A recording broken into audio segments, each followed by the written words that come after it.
En 2025, l'économie mondiale entrera dans une phase de restructuration profonde, marquée par la fin des politiques monétaires ultra-accommodantes et par un retour progressif à la croissance organique, soutenu par l'innovation technologique et la relocalisation stratégique des chaînes d'approvisionnement. Contrairement aux années 2020, où les marchés étaient dopés par les liquidités, 2025 exigera des investisseurs une approche plus sélective, plus analytique et surtout, plus patiente.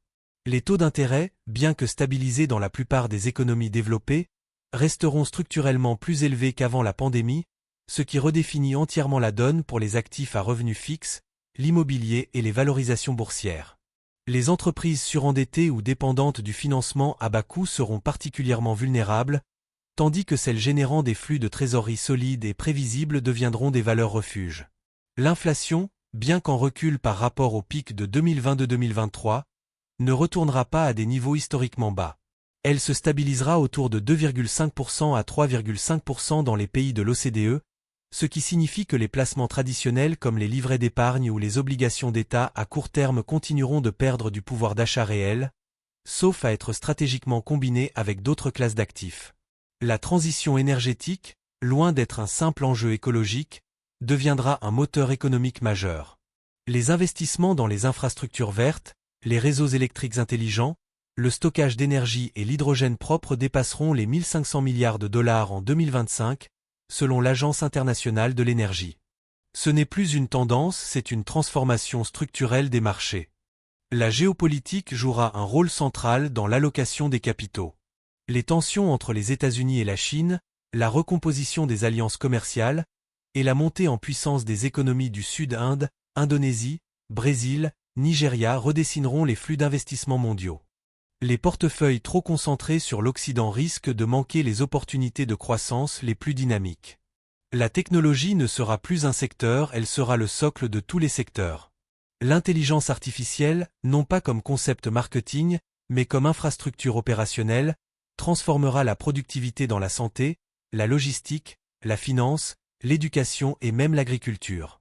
Les entreprises qui intègrent l'IA de manière systémique créeront de la valeur durable, les autres disparaîtront. Le vieillissement démographique accéléré en Europe, au Japon et bientôt en Chine pèsera sur la croissance potentielle, mais ouvrira des marchés gigantesques dans les soins de santé, les services aux seniors, la robotique d'assistance et les solutions de retraite. Ce n'est pas une contrainte, c'est un marché de plusieurs trillions de dollars en attente d'innovation. La finance décentralisée et les cryptoactifs, après avoir traversé une phase de correction brutale, commencent à se réguler et à s'institutionnaliser. En 2025, les ETF Bitcoin et Ethereum approuvés par la SEC, les stablecoins adossés à des obligations d'État, et les infrastructures blockchain pour la finance traditionnelle deviendront des options d'investissement légitimes, même pour les gestionnaires les plus conservateurs. L'immobilier, souvent considéré comme une valeur refuge, devra être analysé avec une granularité extrême. Les bureaux dans les centres-villes souffriront encore, tandis que les entrepôts logistiques, les data centers, les cliniques médicales et les logements sociaux en zone tendue offriront des rendements stables. La localisation, la typologie et la qualité locative deviendront plus importantes que jamais. Enfin, la psychologie des marchés évolue. Après une décennie de hausse quasi ininterrompue, les investisseurs redécouvrent la volatilité, le risque et la nécessité de la diversification. En 2025, réussir ne signifiera plus simplement acheter et attendre, mais comprendre, sélectionner, ajuster et protéger. Ceux qui adopteront cette mentalité auront un avantage compétitif décisif. En 2025, l'intelligence artificielle ne sera plus un thème de fonds spéculatifs ou un mot-clé pour booster une capitalisation boursière, elle sera devenue une infrastructure aussi essentielle que l'électricité ou Internet dans les années 2000. Les entreprises qui ne l'intègrent pas dans leur processus de base, production, logistique, service client, R&D verront leur compétitivité s'effriter rapidement. Contrairement à la bulle des .com ou à l'engouement pour les réseaux sociaux dans les années 2010, l'IA générative et l'IA décisionnelle produisent déjà des gains de productivité mesurables. McKinsey estime que d'ici 2025, les entreprises utilisant l'IA de manière systémique verront leur marge opérationnelle augmenter de 5 à 15 points de pourcentage. Un écart qui deviendra insurmontable pour les retardataires. Les gagnants ne seront pas seulement les géants technologiques comme Nvidia, Microsoft ou Google, mais aussi les fournisseurs de tuyaux, sociétés de semi-conducteurs spécialisées, développeurs de middleware IA, plateformes de données annotées, et éditeurs de logiciels sectoriels intégrant des modules des IA. Ce sont ces entreprises de niche qui offriront souvent les meilleurs ratios risque-rendement. Le cloud IA, c'est-à-dire la location d'infrastructures de calcul intensif pour entraîner des modèles, deviendra un marché de plus de 200 milliards de dollars en 2025. Amazon Web Services, Microsoft Azure et Google Cloud domineront, mais des acteurs spécialisés comme CoreWeave ou Lambda Lab gagneront des parts de marché grâce à des offres plus flexibles et moins chères pour les PME innovantes. Dans le secteur de la santé, l'IA accélère la découverte de médicaments, réduit les erreurs de diagnostic et optimise la gestion hospitalière. Des sociétés comme Recursion Pharmaceuticals, Exscientia ou Tempus Lab ne sont pas des start-up tech, mais des entreprises de biotech augmentées par l'IA, et elles attirent désormais les fonds les plus sérieux de la gestion d'actifs traditionnels. L'éducation, souvent oubliée dans les analyses d'investissement, sera profondément transformée. Les plateformes d'apprentissage personnalisées, pilotées par l'IA, remplaceront progressivement les modèles de cours standardisés. Des entreprises comme Khan Academy, Duolingo ou Coursera, déjà rentables, verront leur adoption exploser dans les pays émergents, un marché de 300 millions d'étudiants supplémentaires d'ici 2025. La robotique, couplée à l'IA, connaîtra une adoption massive dans l'industrie, la logistique et même les services.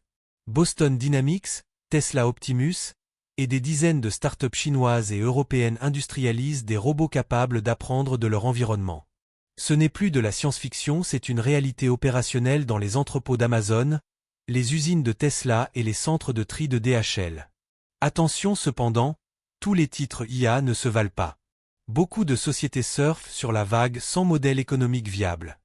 En 2025, les investisseurs devront distinguer celles qui utilisent l'IA pour créer de la valeur réelle de celles qui parlent des IA pour gonfler leur valorisation.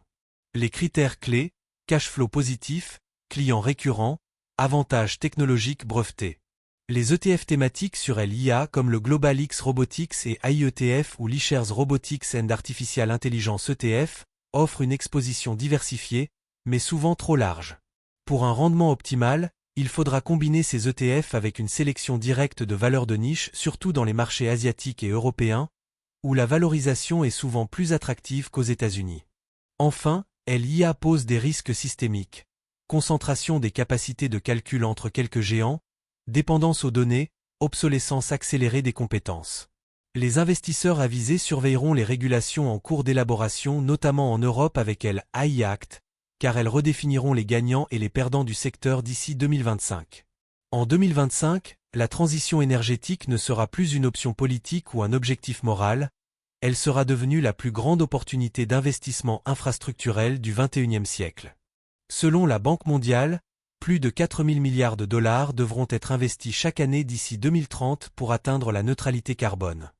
Ce n'est pas un marché de niche, c'est le nouveau socle de la croissance mondiale. Les énergies renouvelables solaires, éolien, hydrogène vert, biomasse ne sont plus des alternatives marginales. Elles sont désormais compétitives, voire moins chères que les énergies fossiles, même sans subvention, dans plus de 80% des pays du monde. L'Agence internationale de l'énergie prévoit que d'ici 2025, les capacités renouvelables installées augmenteront de 35% par rapport à 2023, une croissance sans précédent dans l'histoire de l'énergie. Le solaire photovoltaïque, en particulier, connaît une courbe de coût qui défie toute logique économique traditionnelle. Chaque doublement de la capacité mondiale fait baisser les prix de 20 à 30%. En 2025, dans des pays comme l'Espagne, le Chili ou l'Inde, produire un mégawattheure solaire coûtera moins de 15 €, un niveau qui rend obsolètes les centrales au charbon et même au gaz, sans aide publique. L'hydrogène vert, souvent présenté comme une technologie lointaine, devient opérationnel à grande échelle dès 2025. Des projets industriels majeurs voient le jour en Arabie Saoudite Neom, en Australie Asian Renewable Energy Hub et en Europe du Nord Projet Offshore. Les entreprises spécialisées dans l'électrolyse comme Nel ASA, ITM Power ou Plug Power seront au cœur de cette chaîne de valeur, mais les vrais gagnants seront ceux qui maîtrisent la logistique et le stockage. Le stockage d'énergie, notamment les batteries stationnaires et les solutions de stockage gravitationnel ou thermique, devient le maillon critique. Sans stockage, les énergies intermittentes ne peuvent pas alimenter les réseaux en continu. En 2025, le marché mondial du stockage dépassera les 120 milliards de dollars, portés par la demande des utilities, des industriels et même des particuliers équipés de panneaux solaires. Les réseaux électriques intelligents, Smart Grid, sont la colonne vertébrale invisible de cette transition. Vieillis, centralisés et peu flexibles, les réseaux actuels doivent être entièrement repensés pour intégrer des sources décentralisées, gérer les pics de demande en temps réel et permettre l'autoconsommation. Des entreprises comme Schneider Electric, Siemens, ou encore des pure players comme Autogrid ou Enel-X, tireront profit de cette modernisation massive. L'infrastructure de recharge pour véhicules électriques, bien qu'en plein essor, reste sous-dimensionnée. En 2025, on estime qu'il faudra multiplier par 5 le nombre de bornes publiques dans l'Union européenne et par 3 aux États-Unis pour suivre le rythme d'adoption des véhicules électriques. Ce n'est pas seulement un enjeu technologique, c'est un enjeu d'urbanisme, de financement public-privé et de régulation. Les métaux critiques lithium, cobalt, nickel, cuivre, terres rares sont devenus des actifs stratégiques. Leur extraction, leur recyclage et leur substitution font l'objet d'investissements massifs.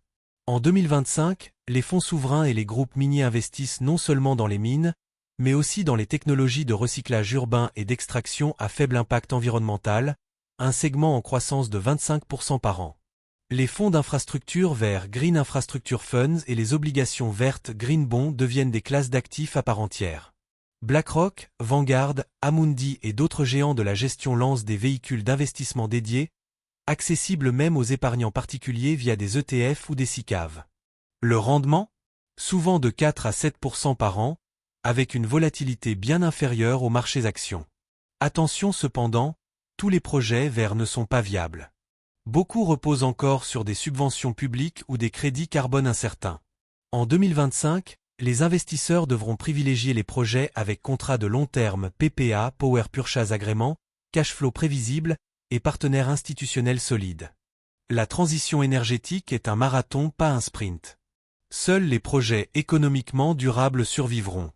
En 2025, le vieillissement démographique ne sera plus une préoccupation lointaine des économistes, il sera une réalité tangible qui redéfinit les marchés, les besoins de consommation et les priorités d'investissement. D'ici 2030, plus d'un habitant sur 6 dans le monde aura plus de 65 ans.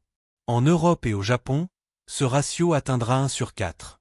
Ce n'est pas un problème, c'est un marché de 15 000 milliards de dollars d'ici 2025. La Silver Economy, l'économie au service des seniors, englobe bien plus que les maisons de retraite ou les fauteuils roulants. Elle inclut les services de téléassistance, les plateformes de santé connectées, les solutions de mobilité adaptées, les loisirs pour seniors actifs, les assurances dépendance, et même les voyages intergénérationnels. Les entreprises qui comprennent ce segment comme un marché premium, exigeant et solvable, captureront une valeur énorme. La biotechnologie de la longévité, souvent appelée longevity-tech, sort des laboratoires pour entrer dans les portefeuilles d'investissement. Des sociétés comme Altolab, Calico, Google ou Unity Biotechnology développent des thérapies visant à ralentir, voire inverser certains marqueurs du vieillissement cellulaire. Ce n'est pas de la science-fiction. Les premiers essais cliniques sur l'homme montrent des résultats prometteurs, et les fonds de capital risque investissent massivement. Les dispositifs médicaux intelligents, capteurs implantables, pacemakers connectés, lentilles de surveillance glycémique deviennent des produits de masse. En 2025, la FDA et l'EMA auront approuvé des dizaines de nouveaux dispositifs permettant un suivi médical continu à domicile. Les entreprises comme Abbott, Medtronic ou Dexcom ne vendent plus des produits, elles vendent des abonnements à des services de santé prédictive. La robotique d'assistance à domicile connaît une adoption accélérée, notamment au Japon et en Allemagne, où la pénurie de soignants devient critique. Des robots comme ceux de SoftBank Robotics ou de l'entreprise française Wondercraft Exosquelette permettent aux seniors de rester autonomes plus longtemps. Ce marché, encore embryonnaire en 2023, devrait croître de 40% par an jusqu'en 2025. La pharmacie de demain sera personnalisée. Grâce au séquençage génomique à bas coût et à l'IA, les traitements seront adaptés au profil génétique de chaque patient. Des entreprises comme 23andMe via sa branche thérapeutique, Regeneron ou Illumina développent des médicaments sur mesure. Ce modèle réduit les effets secondaires, augmente l'efficacité et justifie des prix bien plus élevés, soutenant les marges des laboratoires. Les chaînes de cliniques spécialisées ophtalmologie, dentisterie, dermatologie, fertilité se développent en franchise ou en réseau intégré. En France, en Espagne, au Brésil ou en Inde, ces modèles combinent standardisation des soins, efficacité opérationnelle et marketing digital, une recette gagnante qui attire les fonds de private equity. En 2025, plusieurs de ces chaînes seront cotées en bourse. La formation continue des professionnels de santé devient un marché colossal. Avec l'accélération des innovations médicales, les médecins, infirmiers et pharmaciens doivent se former en continu. Des plateformes comme Medscape, UpToDate ou la française CGDIM Academy proposent des formations certifiantes, souvent prises en charge par les employeurs ou les assurances, un modèle économique récurrent et très rentable. Les assurances santé et dépendance, longtemps considérées comme des produits passifs, deviennent des plateformes de services. En 2025, les assureurs comme Allianz, AXA ou Ping An ne se contentent plus de rembourser les soins, ils proposent des programmes de prévention, des coachs de santé, des réseaux de cliniques partenaires, et même des incitations financières pour les comportements vertueux. Leur modèle économique se transforme et leur valorisation avec. Enfin, l'investissement dans la santé en 2025 ne se limite pas aux actions ou aux fonds sectoriels. Les infrastructures de santé, cliniques privées, centres de dialyse, laboratoires d'analyse deviennent des actifs immobiliers très recherchés par les fonds de pension et les investisseurs institutionnels. Leur avantage ?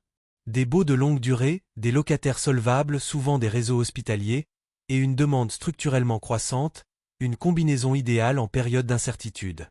En 2025, les marchés émergents ne seront plus définis par les acronymes des années 2000 BRIC, Brésil, Russie, Inde, Chine, Afrique du Sud, mais par une nouvelle génération de pays en croissance structurelle, souvent ignorés par les investisseurs traditionnels. Les mains Mexique, Indonésie, Nigeria, Turquie, les pays du sud-est asiatique, Vietnam, Philippines, Bangladesh, et les frontières comme le Kenya, la Colombie ou le Bangladesh. Ce sont eux qui offriront les rendements les plus attractifs, avec des PIB en croissance de 5 à 7% par an. L'Inde, souvent citée, reste le joyau de cette catégorie, mais en 2025, son attractivité ne vient plus seulement de sa démographie jeune, mais de sa capacité à industrialiser à grande échelle. Grâce à des réformes fiscales, à une infrastructure logistique modernisée et à une main-d'œuvre qualifiée en ingénierie et en services numériques, l'Inde attire les chaînes de valeur mondiales qui fuient la Chine. Les secteurs clés, électronique, pharmacie, fintech, énergie renouvelable. L'Indonésie, avec ses 275 millions d'habitants, sa stabilité politique relative et ses ressources naturelles stratégiques nickel, étain, charbon propre, devient un hub incontournable pour la transition énergétique. En 2025, elle sera le premier exportateur mondial de batteries pour véhicules électriques, grâce à des partenariats avec LG, KTL et Tesla. Investir en Indonésie, c'est investir dans la chaîne de valeur du futur. Le Nigeria, malgré ses défis sécuritaires et institutionnels, représente le plus grand marché de consommation d'Afrique, 220 millions d'habitants, dont 60% ont moins de 25 ans. En 2025, sa fintech Flutterwave, Opay, PalmPay et son secteur agricole modernisé grâce à l'IA et aux drones attirent les fonds internationaux. Ce n'est pas un pari spéculatif, c'est un pari sur la démographie, l'urbanisation et la digitalisation accélérée. Le Mexique, profitant de la relocalisation industrielle, nearshoring des entreprises américaines, connaît un boom manufacturier sans précédent. En 2025, il dépassera la Chine comme premier fournisseur des États-Unis en biens industriels. Les zones franches le long de la frontière, les accords commerciaux solides USMCA et la proximité géographique en font une plateforme logistique irremplaçable et un marché action sous-valorisé. Le Vietnam, souvent comparé à la Chine des années 2000, continue d'attirer les investissements directs étrangers à un rythme de 10% par an. Samsung, Apple, Intel et Nike y concentrent désormais une part croissante de leur production. En 2025, le pays lancera sa première bourse de dérivés climatiques et ouvrira son marché obligataire aux investisseurs internationaux, une étape clé pour sa maturité financière. Les pays frontières Bangladesh, Kenya, Colombie, Ghana, Égypte offrent des opportunités spécifiques, souvent liées à un secteur dominant. Textile au Bangladesh, fintech et agritech au Kenya, énergie renouvelable en Égypte, hydrocarbures et transition verte en Colombie. En 2025, les ETF dédiés à ces marchés comme le VanEck Africa Index ETF ou le iShares MSCI Frontier 100 permettent un accès diversifié, avec des frais raisonnables. Attention cependant, les risques politiques, monétaires et de change restent élevés dans ces pays. En 2025, les investisseurs devront privilégier les entreprises cotées en dollars ou en euros, celles ayant des revenus internationaux, et celles protégées par des contrats long terme avec des partenaires institutionnels.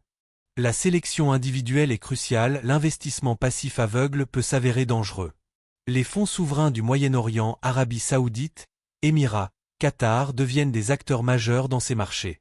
En 2025, ils investissent massivement en Afrique, en Asie du Sud et en Amérique latine non pas par philanthropie, mais pour sécuriser leur propre chaîne d'approvisionnement et diversifier leurs revenus hors pétrole.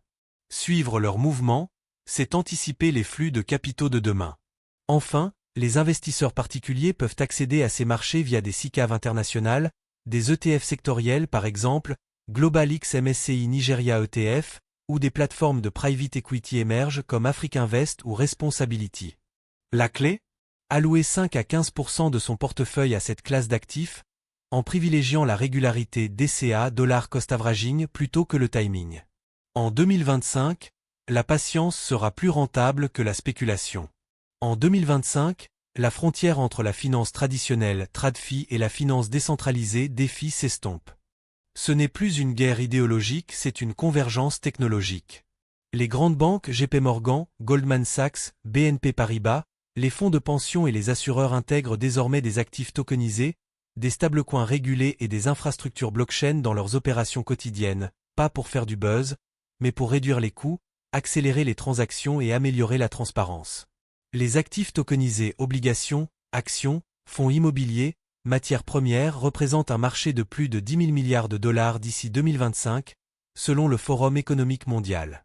Grâce à la tokenisation, un investisseur peut acheter une fraction d'un immeuble à Paris, d'une obligation d'État allemande ou d'un fonds de capital risque américain, en quelques clics, 24 heures sur 24, avec une liquidité accrue et des frais divisés par 10. Les stablecoins régulés comme le USDC, le PUST PayPal ou le Eurocoin deviennent des instruments de paiement et de réserve de valeur massivement adoptés, même par les institutions les plus conservatrices. En 2025, la Réserve fédérale et la BCE expérimentent leur propre version CBDC, monnaie numérique de banque centrale, mais ce sont les stablecoins privés, adossés à des actifs réels et audités, qui dominent le marché. Les ETF Bitcoin et Ethereum, approuvés par la SEC en 2024, sont devenus des véhicules d'investissement mainstream en 2025. BlackRock, Fidelity et Vanguard les incluent dans leurs fonds de pension et leurs portefeuilles modèles. Le Bitcoin n'est plus perçu comme un actif spéculatif, mais comme une réserve de valeur alternative, une assurance contre l'imprévu, dans un monde de dette publique croissante et de tensions géopolitiques. L'Ethereum, grâce à sa mise à jour complète, The Surge, devient la plateforme de base pour les applications financières institutionnelles. Prêts tokenisés, marchés dérivés régulés, système d'identité numérique, registre de propriété. En 2025, plus de 30% des transactions de finance de marché passent par des smart contracts sur Ethereum ou ses chaînes compatibles Polygon, Arbitrum, Base. La régulation, loin d'étouffer l'innovation, la structure. En 2025, l'Europe via MiCA Market in Crypto Assets Regulation, les États-Unis via les directives du Trésor et de la SEC et Singapour via la MAS ont mis en place des cadres clairs pour l'émission, la négociation et la garde des cryptoactifs. Les plateformes non conformes ont disparu, ne restent que les acteurs sérieux, audités, assurés. Les banques privées et les gestionnaires de fortune proposent désormais des mandats crypto plus traditionnels à leurs clients fortunés. En Suisse, à Dubaï, à Singapour, il est courant d'allouer 3 à 7% d'un portefeuille à des actifs numériques, pas en espérant un X10, mais pour la diversification, la résilience et l'exposition à une technologie de rupture. En 2025, refuser le numérique, c'est prendre un risque de sous-performance. Les protocoles DeFi les plus solides comme Aave, Compound ou MakerDAO sont désormais utilisés par des institutions pour prêter, emprunter ou générer du rendement sur des actifs tokenisés. Les rendements, bien que plus modestes qu'en 2021, 4 à 8% par an, sont sécurisés par des collatéraux réels et des audits externes. Ce n'est plus du yield farming spéculatif, c'est de la finance algorithmique régulée.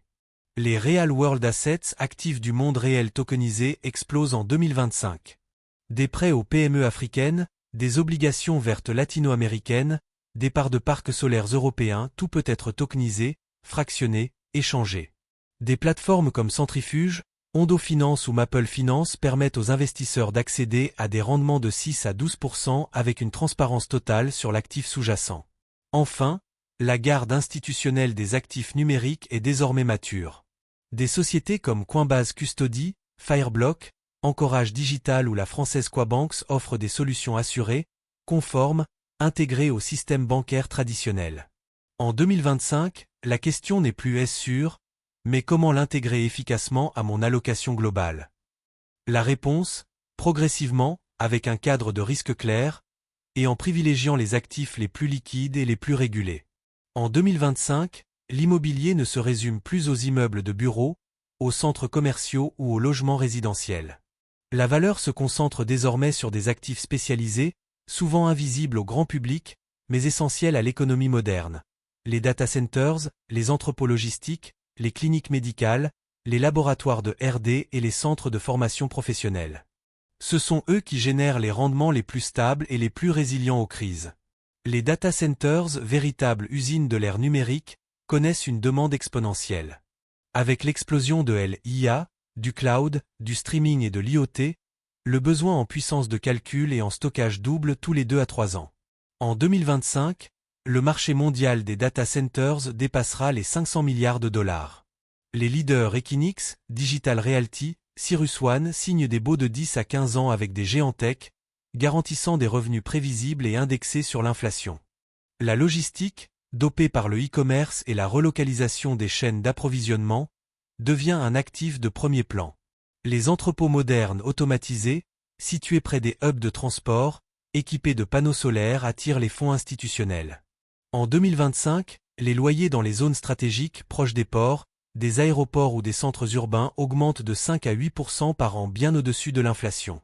L'immobilier de santé clinique, laboratoire d'analyse, centre de dialyse, maison de retraite médicalisée bénéficie d'une demande structurelle, indépendante des cycles économiques. En 2025, avec le vieillissement de la population et la digitalisation des soins, ces actifs affichent des taux d'occupation supérieurs à 95% et des baux signés avec des réseaux hospitaliers ou des assureurs, des locataires quasi infaillibles. Les laboratoires de biotech et les centres de R&D, notamment dans les bioclusters comme Boston, San Diego, Lyon ou Singapour, deviennent des actifs rares. Leur construction est complexe, coûteuse et réglementée, ce qui limite l'offre. En 2025, les loyers dans ces zones augmentent de 10% par an, portés par la course mondiale à l'innovation pharmaceutique et technologique. À l'inverse, les bureaux, surtout dans les centres-villes, continuent de souffrir. Le télétravail hybride est devenu la norme, et les entreprises réduisent leur surface de 30 à 50%. En 2025, le taux de vacances dépasse 20% dans des villes comme San Francisco, Londres ou Paris.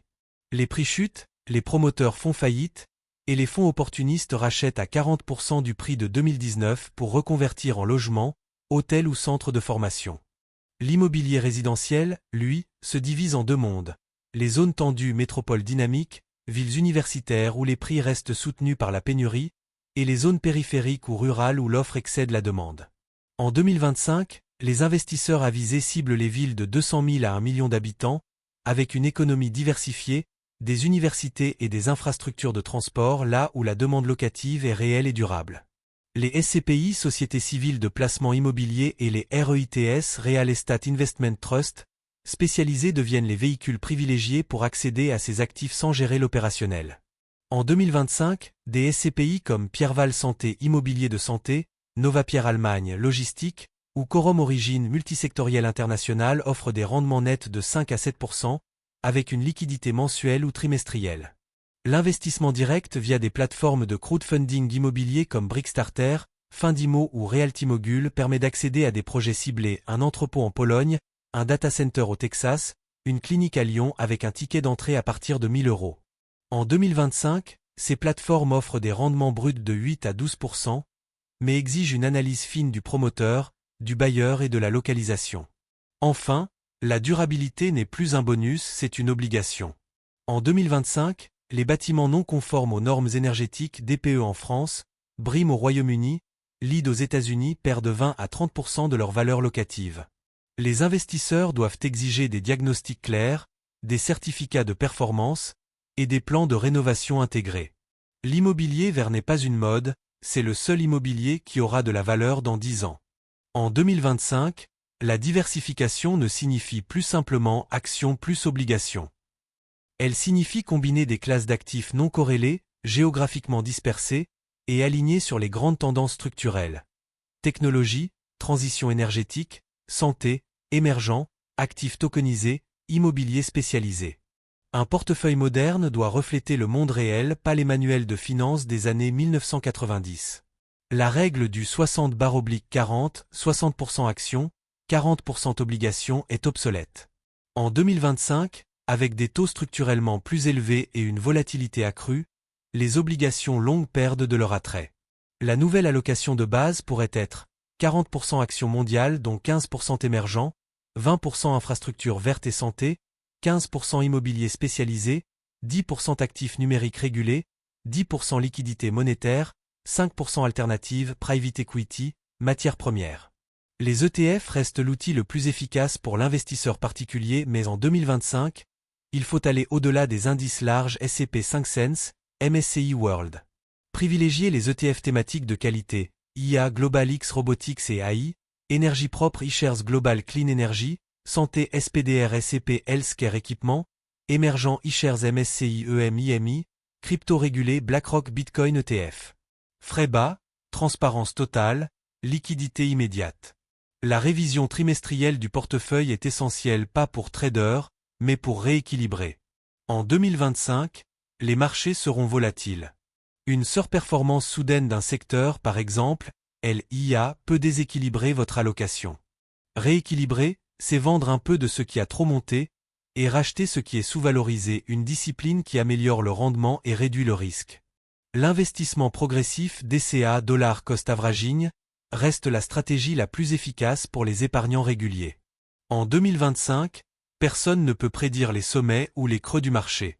Mais en investissant la même somme chaque mois, quel que soit le niveau des prix, vous achetez plus d'unités quand c'est bon marché, moins quand c'est cher, ce qui lisse le coût moyen et réduit le risque de mauvais timing.